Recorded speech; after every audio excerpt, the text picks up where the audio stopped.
Penetapan tersangka Roy Suryo dan kawan-kawan sesuai SOP dan cermat. 8 orang tersangka dalam kasus tuduhan ijazah palsu Jokowi, salah satunya adalah Roy Suryo.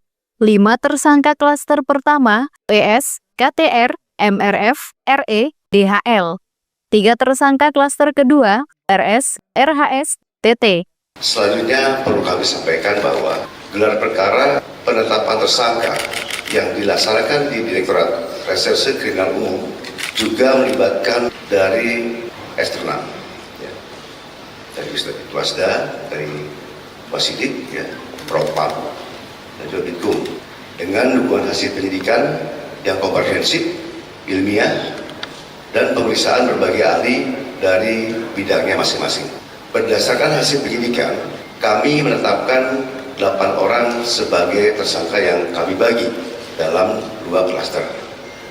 Antara lain, 5 tersangka dari klaster pertama yang terdiri atas nama ES, KTR, MRF, RE, dan DHL.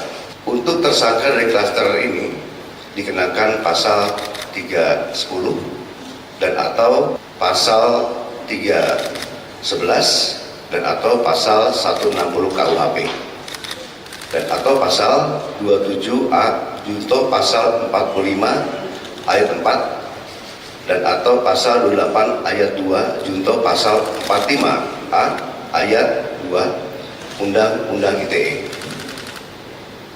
Untuk klaster kedua, ada 3 orang yang akan ditetapkan sebagai tersangka, antara lain atas nama RS, RHS, dan TT.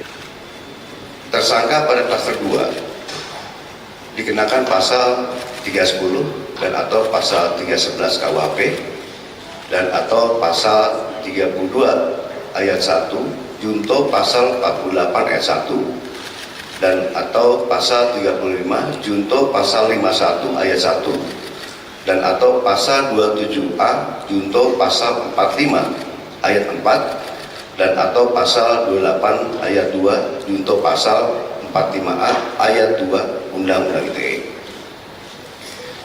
Rekan-rekan media yang saya banggakan, dalam prosesnya penyidik telah memeriksa 130 saksi dan 22 ahli dari berbagai bidang yang terdiri dari 1. Dewan Pers, 2.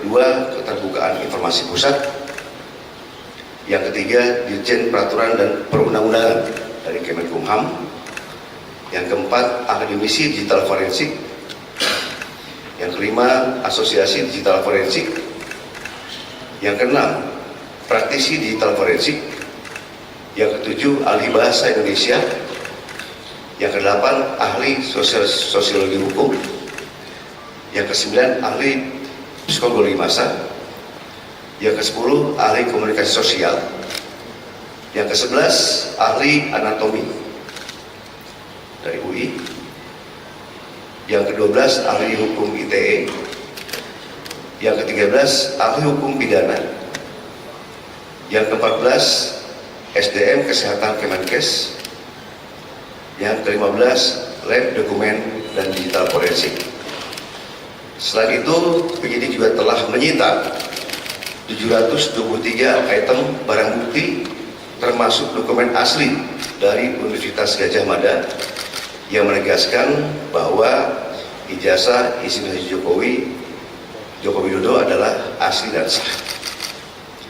Hal tersebut juga diperkuat oleh hasil pemeriksaan dari Puslapor Polri dalam aspek analog dan digital. Berdasarkan temuan tersebut, penyidik menyimpulkan bahwa para tersangka telah menyebarkan tuduhan palsu dan melakukan edit serta manipulasi digital terhadap dokumen ijazah dengan metode analisis yang tidak ilmiah dan menyesatkan publik. Selanjutnya, penyidik akan berkoordinasi dengan Kejaksaan Tinggi DKI Jakarta untuk proses hukum lebih lanjut. Pada kesempatan ini, kami tegaskan bahwa penanganan perkara yang kami lakukan murni proses penegakan hukum. Kemudian seluruh tahapan juga dilakukan secara profesional, proporsional, transparan, dan akuntabel. Oleh karena itu, kami menghimbau kepada masyarakat untuk bijak dalam menggunakan media sosial. Jangan mudah terprovokasi oleh informasi yang tidak benar, serta selalu melakukan cek dan klarifikasi sebelum menyebarkan sesuatu. Mari kita jaga bersama suasana yang sejuk, aman, dan tertib agar ruang publik bisa selalu nyaman dan kondusif. Dari Pemalang, Imelda Olivia mengabarkan.